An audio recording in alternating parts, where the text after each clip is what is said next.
नमस्कार, आप देख रहे हैं यू न्यूज यूपी और मैं हूं राहुल सिंह। यूपी गुनाह में गुनाह की एक और सच्ची सनसनीखेज खबर लेकर मैं आपके सामने हाजिर हूं। हमारी ये जो खबर है इसकी डिटेल जानकर, इसकी पूरी विस्तार से जानकारी जानकर ना आपके रोंगटे खड़े हो जाएंगे। एक सफल शादीशुदा परिवार के लिए, मतलब जो कहें सफल परिवार के लिए क्या जरूरी है?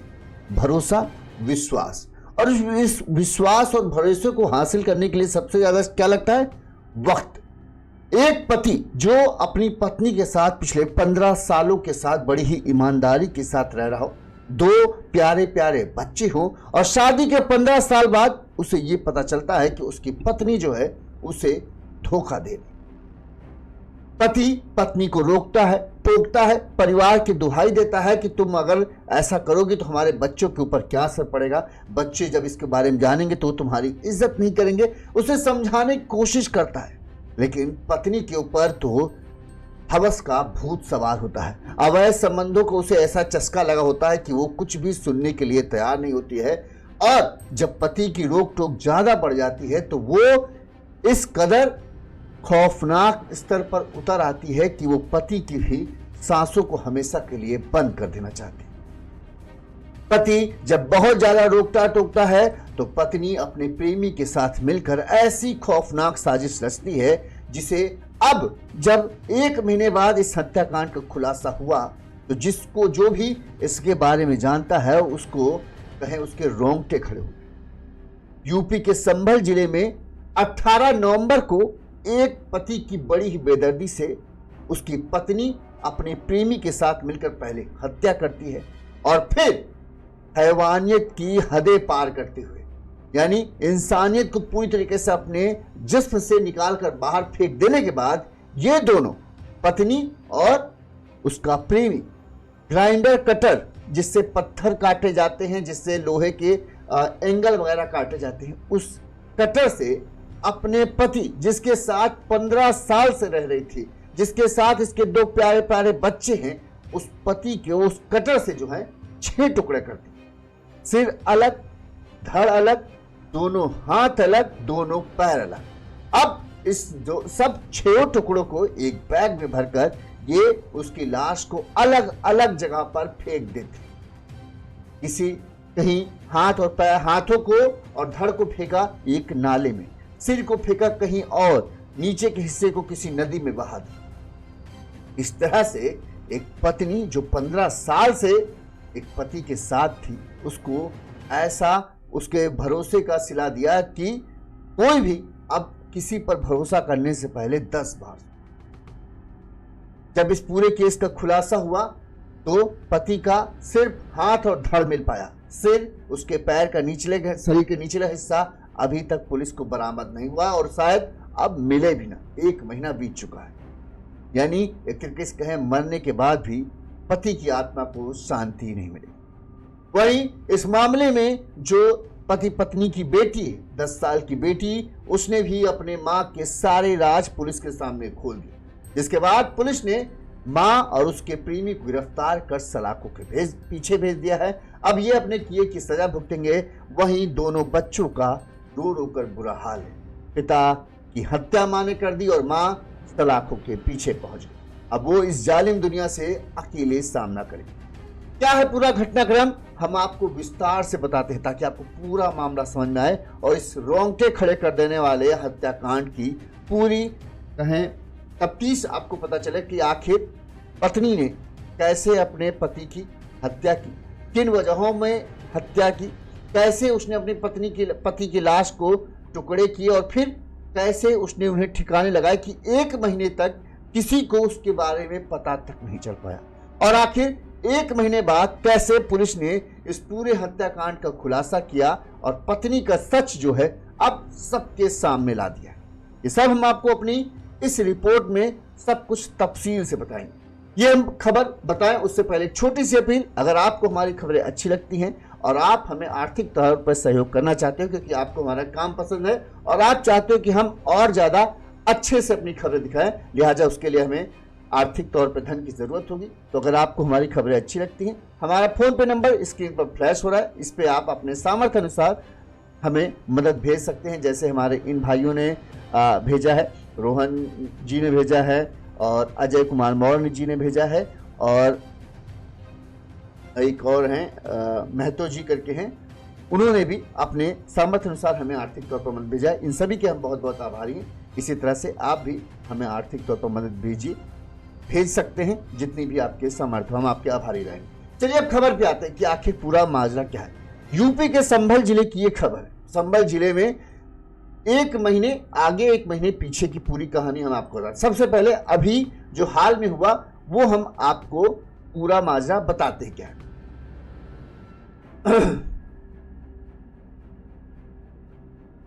संभल जिले का जो कहते हैं कि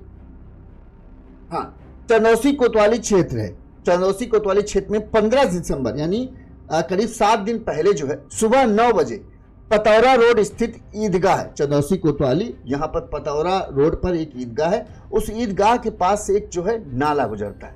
इस नाले पे जो है कुछ कुत्ते जो है आपस में किसी चीज के लिए लड़ रहे थे। जब लोगों ने देखा गौर करके क्या है, एकदम कुत्तों का झुंड लगा हुआ है, तो उन्होंने देखा कि कुत्ते एक किसी मांस वास का टुकड़े को लिए लड़ रहे हैं। जब लोगों ने गौर से देखा तो उन्हें लगा ये तो इंसानी वो लग रहा है, लाश से लग रही है, हाथ वाथ दिख रहे हैं। तुरंत उन्होंने इस बात की सूचना जो है पुलिस को दी। मौके पर पुलिस टीम पहुंचती है अपनी पूरी टीम के साथ। इसके बाद वहां पर जांच पड़ताल शुरू की जाती है तो वहां पर हाथ और पैर कटे हुए मिलते हैं, यानी इंसानी हाथ और इंसानी पैर दिखते हैं। इसके अलावा एक हरे रंग का बैग दिखा, उस पॉलीथीन वाला बैग था, उस बैग के अंदर जो है ये टुकड़े, मांस के टुकड़े भरे हुए थे, जिससे पुलिस को ये समझने में देर नहीं लगी कि हो न हो किसी ने पहले लाश को काटा है और फिर इन टुकड़ों को यहाँ पर भरकर फेंक दिया है। लेकिन ना लाश का सिर था ना धड़ था, सिर्फ हाथ और पैर थे। पुलिस ने शव को कब्जे में लिया। कब्जे में लेकर शव को पहले पुलिस मॉर्चरी भेज देती। मॉर्चरी में कई दिनों तक, करीब 4 से 5 दिनों तक इन लाश टुकड़ों को रखा गया, या ताकि कोई अगर इनको पहचानने वाला हो, कोई दावा आके करे कि हाँ भाई ये हमारे परिजनों में से किसी एक का है, तो वो शिनाख्त हो सके। लेकिन 20 दिसंबर तक कोई भी उस चीज का दावा करने नहीं आया। इसके बाद पुलिस ने पोस्टमार्टम प्रक्रिया शुरू की। शव के पोस्टमार्टम के लिए हाथ और पैर थे, लिहाजा जिस तरह से डॉक्टरों ने देखा तो डॉक्टरों ने पुलिस को ये बताया पोस्टमार्टम रिपोर्ट से कि किसी धारदार चीजों से इनके हाथ पैर को काटा गया है, यानी बड़ी सफाई से हाथ पैरों को काटा गया था।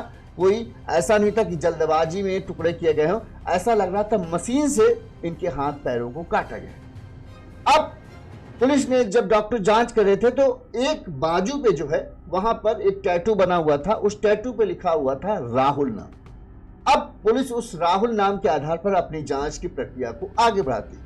जांच के दौरान सबसे पहले पुलिस आसपास के थाना क्षेत्रों में यह पता लगाने की कोशिश करती है क्या कोई राहुल नाम, जिस तरह से बॉडी है उससे यह था कि उम्र जो है 25 से 40-45 साल के बीच की होगी। लिहाजा पुलिस इस नाम के लोगों को, जिनके राहुल नाम है और उनके लापता होने के आसपास थाने में कोई सूचना दर्ज कराई गई है जिसकी उम्र 20 से जो 25 साल से 40 साल के बीच हो।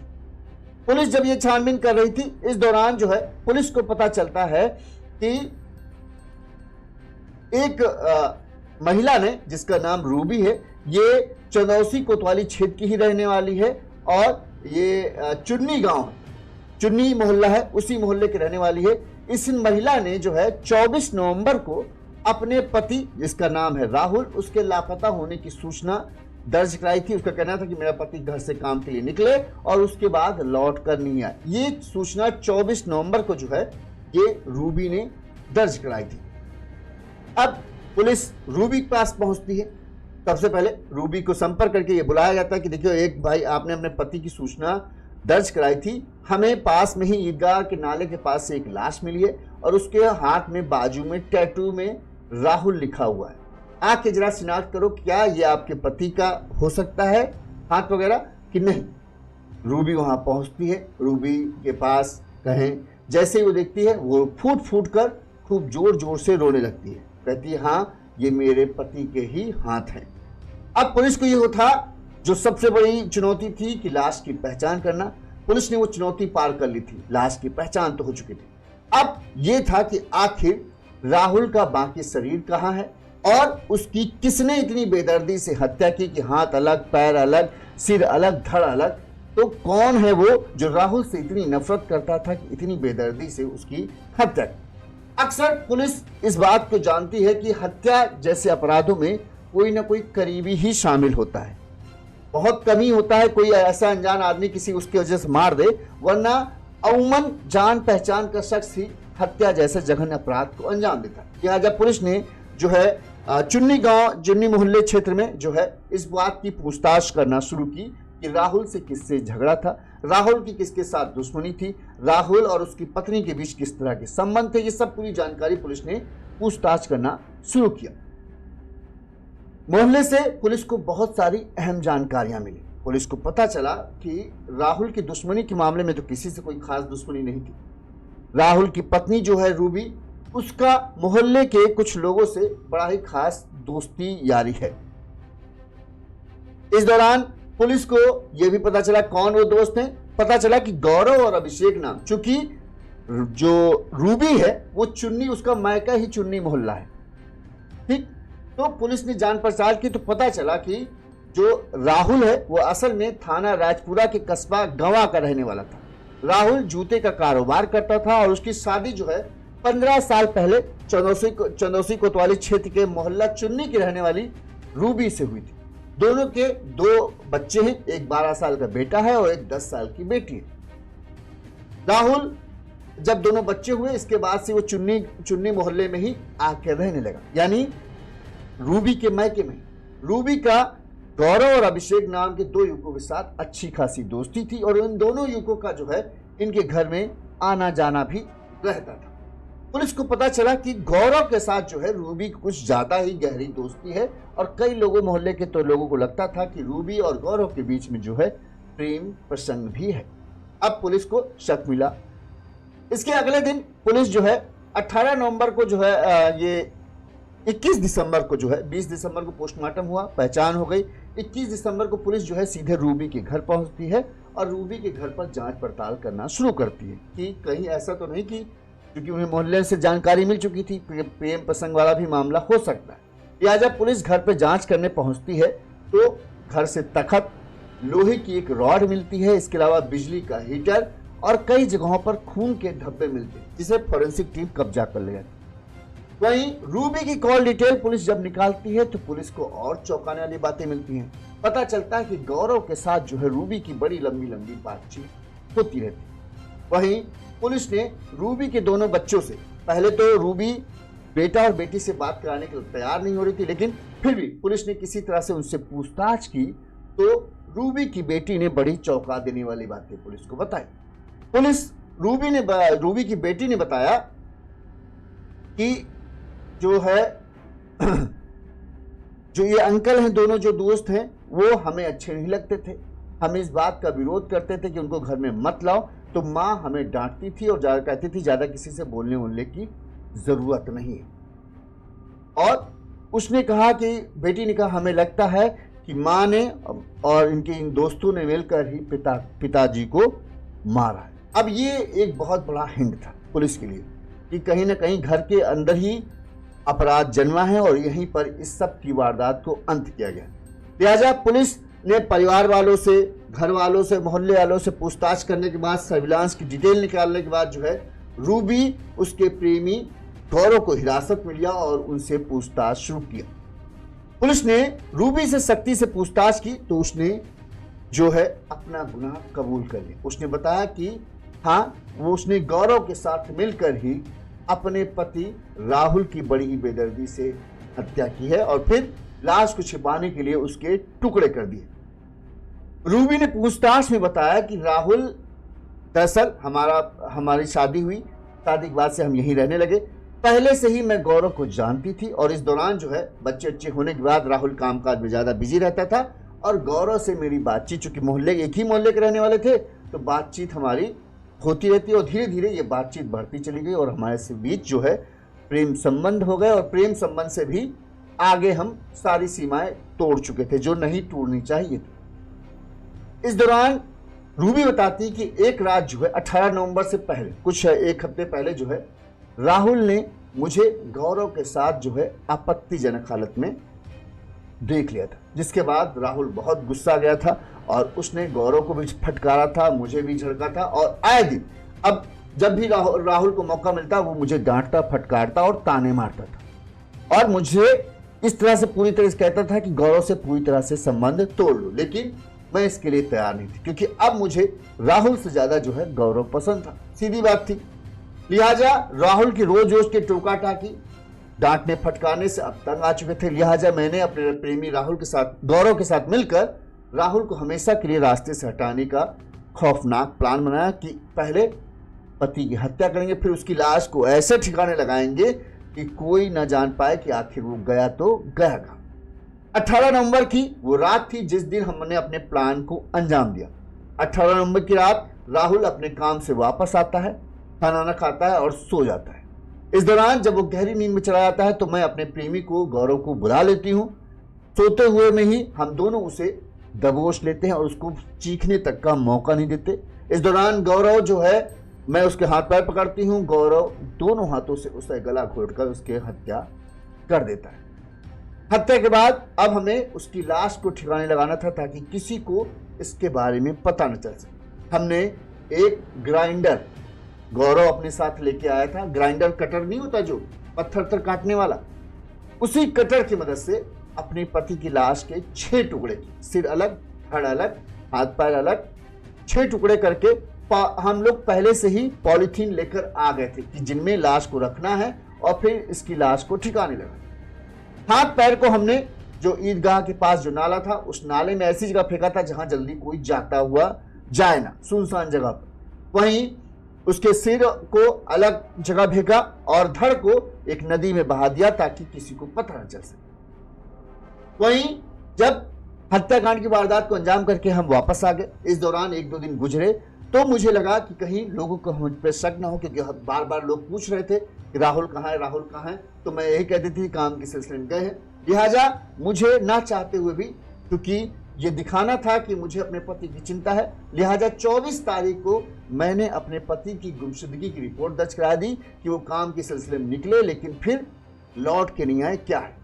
और जब भी लोग आते तो मैं उनके सामने रोने ढूंढने लगती कि अब बताओ मेरे बच्चों का क्या होगा, मुझे छोड़ के पता नहीं कहाँ चले गए, क्या है कहीं है, और झूठी कहानियां भी उनके बारे में गढ़ने लगी ताकि लोगों को लगे कि वो हमें धोखा देकर कहीं भाग गया। वहीं बेटी से पूछताछ में बेटी ने बताया कि जिस दिन 18 तारीख को जब ये सब हुआ है वो घर पर नहीं थी। रात में पिताजी आए हैं, पिताजी हत्या की, तो सुबह तो हम लोग स्कूल जल्दी निकल गए तो हमने लगा कि पिताजी सो रहे हैं, हमें नहीं पता था कि क्या हुआ क्या नहीं हुआ। उसके बाद जब हम स्कूल से लौट कर आए तब पिताजी घर पर नहीं थे। बेटी ने बताया जब हम माँ के दोस्त गौरव और अभिषेक को घर आने का विरोध करते थे तो माँ हमें धमकाती थी। ये भी कहा कि गौरव हमको जो है बड़े ही प्यार से बात करता था, अक्सर कुछ ना कुछ टॉफी चॉकलेट देता था और ये कहता था कि कुछ दिन की बात है, उसके बाद मैं तुम लोगों का ख्याल रखूंगा, चिंता मत करो, पिताजी तुम्हारे चले जाएंगे। इस तरह की बात जो है बेटी ने बताई। वहीं पुलिस का मानना है कि राहुल की हत्या लापता क्या 18 तारीख को कर दी थी। इसके बाद इन्होंने 24 तारीख को 4-5 दिन गुजर जाने के बाद उसके लापता होने की सूचना दर्ज कराई। हत्या तो उन्होंने पहले ही कर दी थी। सिर और इन्होंने हाथ और पैर अलग अलग काट कर नाले में फेंके, जबकि धड़ को भारी होने कारण कहीं और फेंक दिया। सिर को इन्होंने किसी नदी में फेंका ताकि वहीं से पूरे शरीर के टुकड़े मिल न सके और इसकी पहचान भी ना हो पाए। ये हैवानियत की हद पार कर देने वाला संभल का केस है जिसका पुलिस ने अब खुलासा किया। पुलिस ने क्या कहा वो भी सुनिए। सर, एक कुछ दिन पहले आधा शरीर बॉडी पाई गई थी सड़ी गली अवस्था में। सर, पूरा मामला क्या है, आज पुलिस ने किस तरह से खुलासा किया? जनपद संभल के थाना चंदौसी क्षेत्र में आज से करीबन 1 महीना पहले 18-11 तारीख को 18 नवंबर को रूबी नाम की एक महिला ने गुमशुदगी दर्ज कराई थी और उस महिला के द्वारा बताया गया कि उसके पति है वो कहीं गायब हो गए हैं। उसके कुछ दिन बाद में यहाँ एक नाले में एक डेड बॉडी मिली जिसमें उसके पाँव नहीं थे, हाथ नहीं थे, सिर नहीं था। इस तरह की अधकटी जो डेड बॉडी है उसको पुलिस ने सबको कब्जे में लिया, उसका पोस्टमार्टम कराया, उसका डीएनए भी प्रिजर्व कराया उसका और फॉरेंसिकली उस बॉडी को पूरा एग्जामिन किया गया था। उस बॉडी पे राहुल नाम लिखा था। पुलिस के द्वारा बाद में आसपास के जनपदों में, जनपद के विभिन्न थानों में राहुल नाम की जितने भी मिसिंग थे उन सबको स्टडी करवाया, तो पता चला कि ये राहुल इसका मोबाइल भी उसी दिन से बंद था। और गहनता से जांच करने पे पता चला कि राहुल की पत्नी जो रूबी है उसी ने ही राहुल की हत्या की थी। और उसने अपने बॉयफ्रेंड जिसका नाम गौरव है उसके साथ मिलके जिनको उसने मृतक ने रंगे हाथों पकड़ लिया था अवैध संबंध बनाते हुए, उसके बाद में इन लोगों ने उसको अपने रास्ते से हटाने की ठानी थी। इन्होंने हथौड़ा से और लोहे के अन्य औजारों से वार करके उस व्यक्ति को मारा था। उसके बाद में ग्लैंडर्स लाके उस व्यक्ति को हड़े वगैरह काटा था। एक पार्ट को है उन्होंने नाले में फेंक दिया था और बाकी को उन्होंने राजघाट में जाके वहाँ पे प्रवाहित कर दिया था। इस प्रकार इन दोनों व्यक्तियों को, जिनके नाम गौरव और रूबी, इन दोनों को गिरफ्तार करके आज जेल भेजा जा रहा है। इनके पास से जिस ग्राइंडर का यूज़ करके इन्होंने कटर से काटा था वो भी बरामद हुआ है और जिन हथौड़ों और इन चीज़ों से उन्होंने उसके सिर पे वार किए थे वो भी पुलिस को बरामद हुए हैं। और पन्नी वगैरह जो इन्होंने चंदौसी की विभिन्न दुकानों से खरीदी थी, उन सभी जगहों से सारे सबूत हैं वो पुख्ता करने के बाद में पुलिस के द्वारा ये कार्रवाई अमल में लाई जा रही है। उसके अलावा जो मृतक था उसकी भी डेड बॉडी के डीएनए भी लिए गए हैं ताकि इनके बच्चों से उस डीएनए को मैच करवा के प्रभावी पैरवी करके इसको सजा दिलाने का प्रयास भी किया। सर, किस तरह के बैग में जो बॉडी पाई गई? इन लोगों ने पॉलीथीन के बैग में जो आधा कटा धड़ है उसको फेंका था नाले के अंदर और ऐसी जगह पे भेजा था, रखा था सुनसान जगह पे जहाँ कोई सीसीटीवी कैमरे नहीं है। प्रॉपर रेकी करने के बाद में इन्होंने उस जगह पे डेड बॉडी को फेंका था। सर, ये राहुल कहाँ का रहने वाला था? और जो राहुल की बेटी है उसका कहना है कि अभिषेक का भी नाम ले रही है तो उसने हत्या की है, क्या कुछ और इसमें खुलासा हो पाएगा? राहुल चुन्नी मोहल्ले का रहने वाला था। इसके पास ही में गौरव नाम का व्यक्ति रहता था जिसका रूबी से अवैध संबंध थे, जो राहुल की पत्नी है। और इन अवैध संबंधों के प्रकाश में आने के बाद ही राहुल ने जब अपनी रूबी को और उसके अपनी पत्नी को जब डांटा तो उसके बाद में इन लोगों के द्वारा ये कृत्य। बाकी के जो पार्ट्स हैं बॉडी के, क्या वो मिल पाए हैं? वो मिलने मुश्किल है क्योंकि वो उन्होंने नदी में प्रवाहित कर दिए थे, लेकिन इसकी डेड बॉडी से डीएनए प्रिजर्व किया गया है जिसको पुलिस के द्वारा जो है वेरीफाई करवाया जाएगा। और ये मुकदमे को पुलिस ने ही पंजीकृत किया है ताकि इसमें प्रभावी पैरवी करके। सर, एक क्वेश्चन, तो ये पूरा खुलासा हुआ। इस वीडियो में एक चीज बड़ी दिलचस्प हम आपको दिखाते हैं। ये फोटो बताते हैं कुछ समय पहले का है और अभी ये नहीं, ये तो अभी गिरफ्तारी का है। जब पुलिस ने पूरे मामले का खुलासा किया तो एक बैग पुलिस ने बरामद किया इनके पास से, जिसमें ये जो पॉलीथीन के टुकड़े होते थे जिनमें ये लाश रखते थे, इसी बैग में लेकर जाते थे और फिर उसे फेंक देते थे। पुलिस ने अब इन्हें गिरफ्तार कर लिया। वहीं एक और साथी का नाम जो इसके सामने आ रहा है, उसका अभी तक पुलिस का कहना है कि उसका इस मामले में कोई तो पता नहीं चला है, लेकिन हाँ जांच जारी है। अगर उसका भी कुछ सामने आता है तो उसे भी गिरफ्तार किया जाएगा, जो अभिषेक है। बेटी ने दरअसल दोनों पर आरोप लगाया था कि गौरव अभिषेक। अब ये तस्वीर देखिए, ये तस्वीर में आपको सभी संदिग्ध दिख रहे हैं। एक राहुल जिसकी हत्या हुई, दूसरी पत्नी रूबी, उसके पीछे नीली शर्ट में है गौरव और फिर गौरव का दोस्त अभिषेक। अभिषेक के ऊपर भी आरोप लगाया जा रहा था कि वो भी रूबी के साथ उसका भी प्रेम प्रसंग चल रहा था और गौरव अभिषेक दोनों ने मिलकर जो है वो राहुल की हत्या की। लेकिन अभी तक अभिषेक के मामले में कुछ भी पुलिस को नहीं मिला, लिहाजा पुलिस ने अभिषेक के बारे में अभी कुछ भी नहीं कहा है। पुलिस कहना है कि हम जांच पड़ताल कर रहे हैं, अगर उसके बारे में कुछ निकलता है तो हम जांच करें। ये बताते हैं ये फोटो जो है किसी झगड़े के दौरान का है। झगड़ा हुआ या कुछ हुआ था उस दौरान देखिए पति जो है वो किनारे खड़ा हुआ है, किनारे दिख रहा है, और रूबी जो पत्नी है राहुल की, वो किसके सहारा लिए हुए है? तकलीफ में है, लेकिन वो सहारा किसका लिए हुए? गौरव का। यही से शायद हो सकता है राहुल को भी शक होने लगा होगा कि जब बोलते हैं मुश्किल स्थिति में आदमी उसी का ज्यादा सहारा लेता है जो सबसे करीब होता है। तो राहुल के कहें रूबी के दिल में जो था वो गौरव की जगह थी और वो इसीलिए उसके साथ ज्यादा दिख रही थी। बहरहाल 1 महीने बाद ये प्रेमी प्रेमिका तो कहें एक तरीके से अपने पूरी प्लानिंग में कामयाब हो गए। गनीमत रही उन कुत्तों का जो लाश के लिए वो कहाँ पता नहीं वहां सूंघते सांगते, जहां कोई नहीं जाता था वहां वो कुत्ते पहुंचे और कुत्तों की भौंकने की आवाज और झगड़े की आवाज, मतलब झगड़ा जब वो कर रहे थे तब लोगों का ध्यान उस तरफ गया कि यार क्या बात है, इतने कुत्ते अचानक से यहाँ क्यों इकट्ठा हो गए? कि आपको पता है झुंड इकट्ठा हो जाता है। अब वहां झुंड इकट्ठा होने का पर्पस 2 ही हो सकता है, या तो कुछ उनको ऐसा मिल रहा हो खाने को जिसके लिए भीड़ लग जाए, तो वहां कुत्तों को झुंड लगा, तब लोगों ने गौर किया कि यार क्या बात है, अभी तक तो कभी यहाँ नहीं दिखते थे इतने, वो नाले में आके कुत्ते लड़े हो, अचानक से कुत्ते क्यों आए। जब वो देखते हैं कि वहां पे हाथ दिख रहा है, इंसानी हाथ, तब लोगों की होश खड़े हुए थे, सभी को लगता है कुछ ना कुछ तो गड़बड़ है। और फिर जब पुलिस पूरे मामले की जांच पड़ताल करती है, गनीमत ये भी चीज देखिए, किस्मत कहें, यही किस्मत होती है कि पाप आपका सामने आना होता है। कुत्ते उस हाथ पैर को नोच नोच के खा रहे थे, जहां पर टैटू बना था, गनीमत है कि उस हिस्से को नहीं खाया। अगर उस टैटू वाले हिस्से को कुत्ते खा जाते तो कभी पहचान ही नहीं हो पाती कि ये लाश है किसकी। उस टैटू और कुत्तों की वजह से जो है इस पूरे हत्याकांड का खुलासा हुआ। 1 महीने से जो ये प्रेमी जोड़ा निश्चिंत होकर बैठा था कि अब उनके पाप का सच जो है कभी सामने नहीं आएगा, 1 महीने बाद जब पत्नी के सामने पति की लाश आई तो उसे समझ नहीं आया कि वो करे तो करे क्या। इनकार करती तब भी वो फंस सकती थी, क्योंकि उसने जो फोटो वोटो दिया था उसमें होता है ना कि जब आप लापता होने की किसी की डिटेल दर्ज कराते हैं तो उसमें जो जो क्या क्या निशानियां हैं वो सब दर्ज कराते हैं। तो उसमें उसने ये लिखवाया था कि उसके फला हाथ में ये राहुल नाम का टैटू लिखा हुआ है। अब उसी से वो ना चाहते हुए भी इनकार नहीं कर सकती थी, तब पहचानना पड़ता, और उसको पहचानना ही पुलिस के लिए एक सबसे बड़ी अहम बात बन गई कि हाँ, अब तो हमें ये पता चला कि ये रूबी का पति है जिसको गायब किया गया और इतनी बेदर्दी से मारा गया, तो पक्का कोई ना कोई करीबी ही शामिल होगा। अब पुलिस ने जहां डिटेल खंगालना शुरू की, ये लोग निश्चिंत तो हो ही गए थे कि अब कोई 1 महीना गुजर गया, कोई ढूंढने नहीं, लिहाजा इन्होंने अपनी बातचीत, जो मनोहर कहानियों वाली बातचीत होती थी, प्रेमी प्रेमिका वाली, चिड़िया चुगने वाली, वो बातचीत करना शुरू कर दिया था। और डिटेल से पता चल गया कि भाई तुम्हारा पति गायब है और तुम किसी से इतनी लंबी लंबी बातचीत कर रही हो। मोहल्ले से पता किया गया, बेटी से पता किया, तो सारी चीजें जो है खुलती चली गई। और जब पुलिस ने सख्ती से पूछताछ की तो ये पुलिस की एक ही हल्की में जो है रूबी टूट गई, उसने अपना गुनाह कबूल कर लिया और पुलिस के सामने ये सच्चाई। हैरान की बात यह है कि शादी के 15 साल होने के बाद भी रूबी को पता नहीं क्या सूझी कि उसने अपने पति को साथ धोखा करने के बारे में सोचा।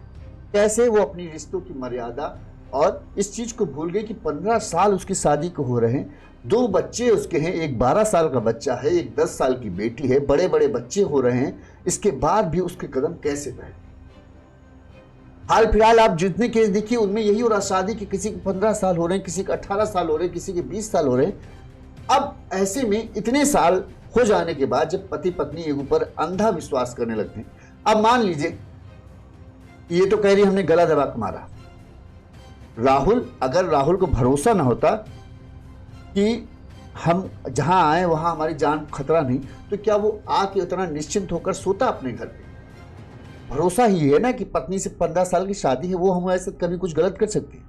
हम अपने घर जाते हैं, हम निश्चिंत हो जाते हैं, जो हमें पत्नी ने दिया खा लिया, जो पत्नी ने दिया पी लिया, आराम से घर में सोते हैं, बच्चों के साथ खेलते हैं, क्योंकि भरोसा है कि यहाँ हमारे साथ कोई धोखा नहीं कर सकता। यही भरोसा ही तो हुआ इसके साथ। क्या है, ये निश्चिंत होकर सोया, कह रहे घर में किस चीज का खतरा, और नहीं पता था कि घर में ही नागिन है जो उसको डसने के लिए बैठी हुई। बताइए लोग कितना मेहनत करते हैं और अपनी पत्नी के लिए लाखों की कीमत के प्लाट खरीद देते हैं कि पत्नी के नाम पे, कि भाई हम बाहर निकलते रहते हैं, कहीं कुछ हमें हो जाए तो पत्नी को दुनिया भर के धक्के ना खाने पड़े, पत्नी को सब कुछ आराम से हो जाए, उसके नाम पे आ जाएगी, ताकि बच्चों का पालन पोषण हो जाए।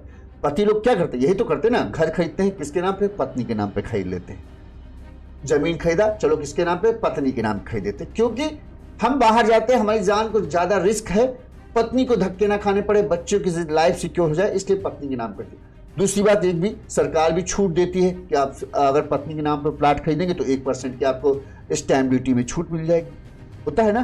तो आदमी कहता है चलो पत्नी, लेकिन अब आप सोचिए, आपने अपनी पत्नी के नाम पर भरोसे पाकर लाखों की जमीन कर दी, और 15 साल बाद, 12 साल बाद, 18 साल बाद वो आपको धोखा देती है, तो आप क्या कहाँ रह जाएंगे। ना आप तो घर के रहेंगे ना घाट के रहेंगे, आपकी संपत्ति भी उसके नाम पर है, आपकी सब कुछ आपने भरोसे में उसके नाम पर कर रखा है, और फिर वो आप एक झटके में कहीं का ना छोड़े तो आप तो उससे कह भी नहीं सकते कि ये मेरा घर है, वो कहे कि निकल जाओ, और तुमको निकलना पड़ेगा क्योंकि कानूनी तौर पर वो मालकिन है। इसीलिए कहते हैं, यही कहा जाता है, भरोसा करो लेकिन थोड़ा सा अपने लिए भी मजबूती रखो। लोग आज हम देखते हैं कि बहुत सारे लोग सब कुछ पत्नी के नाम पे खरीदते हैं, अच्छी बात है, आप भरोसा करते हो, बहुत बढ़िया, लेकिन कुछ चीज़ें जो हैं अपने नाम पर भी करके रखिए, ताकि कभी बाई चांस की बात है, अगर आपको धोखा नहीं मिलता तो आप बहुत खुशकिस्मत हो, लेकिन अगर मिलता है तो आपके पास कुछ तो ठौर ठिकाना हो कि जिससे आप अपनी ज़िंदगी को फिर से पटरी पर ला सकें। जिस हिसाब से इस तरह केस हो रहे हैं अच्छे अच्छे घरों में, कोई ऐसा नहीं कि ये बहुत वो कहें गरीब घर के हैं जहां पर यह है कि कोई वो नहीं है कि जब चाहे जिसके साथ चले, ठीक ठाक घर है, अच्छे से कमाते हैं, अच्छे से रह रहे हैं, फिर वहां पे ये हो रहा है। अब तो लगता है जैसे भरोसा नाम का शब्द ही खत्म करना पड़ेगा जिंदगी से। किस पे भरोसा करे, दोस्त पे, पत्नी पर, और वो अगर धोखा दे जाए तो फिर क्या हो। अब सोचो, पति की मौत हो गई, पत्नी जेल में गई, बच्चे कौन, 2 बच्चे बेचारे रह गए, बच्चे बेसहारा हो गए, 10 साल के हैं, 12 साल के हैं, समझ में आता है, उन्हें समझ में आता है कि ऐसा ऐसा हुआ, माँ ने मेरे पिता। अब जब ये सब खबरें जब चर्चा में आएंगी, अखबारों में छपेंगी, मोहल्ले में इनके बारे में बातचीत होगी, तो क्या इन बच्चों को नहीं पता चलेगा कि मेरी माँ ने कितना गंदा काम करते हुए मेरे पापा को कैसे मारा है? उन बच्चों को कितना कितना चीज़ों का सामना करना पड़ेगा। माँ सजा भुगतेगी तो भुगतेगी, लेकिन उन बच्चों को भी बिना किसी अपराध के सजा भुगतनी पड़ेगी। पहले माँ बाप अपने बच्चों के लिए सारी खुशियां त्याग देते थे, लेकिन अब तो ऐसे माँ बाप आ गए हैं जिनको अपनी खुशियों के सिवा कुछ दिखता ही नहीं। उनको बस अपनी खुशी से मतलब है कि मैं खुश हूं, मेरा जिस्म खुश है, मेरा मन खुश है, बस बाकी परिवार जाए ऐसी तैसी में।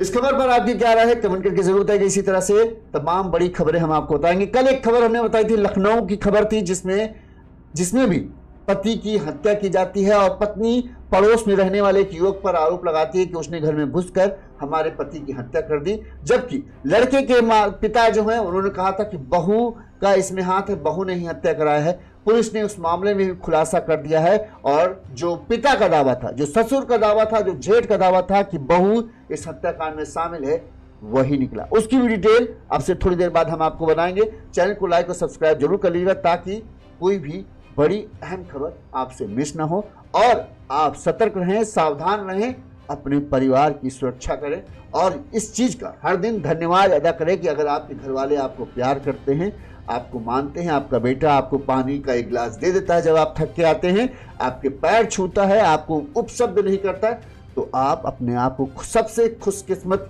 इस दुनिया का इंसान समझ सकते हैं, क्योंकि आज के ज़माने में खून के रिश्ते ही सबसे ज़्यादा दगा दे रहे हैं। तो अगर आपको ऐसा परिवार मिला है जहां आपकी इज्जत हो रही है, जहां आपको प्यार मिल रहा है, तो बहुत ही खुशकिस्मत इंसान हैं आप। ये ज़माना ये आ गया है। अपना रोज़ खुदा, भगवान, ईश्वर, जिसको आप मानते हैं, उन्हें शुक्रिया अदा कीजिए कि हमें ऐसा परिवार मिला, हमें ऐसा बड़ा भाई मिला जो भले ही हमारे लिए कुछ अच्छा नहीं करता, लेकिन मेरे लिए कभी बुरा नहीं सोचता। हमें ऐसा पिता मिला है जिन्होंने अपने भरसक हमारे लिए अच्छा करने की कोशिश की। हमें ऐसी पत्नी मिली है, जब हम काम पे जाते हैं तो उसे चिंता रहती है कि पति जी जब आएंगे तो उनके लिए क्या बना दे, ताकि वो उनकी थकावट दूर हो जाए, उनको खुशी महसूस हो।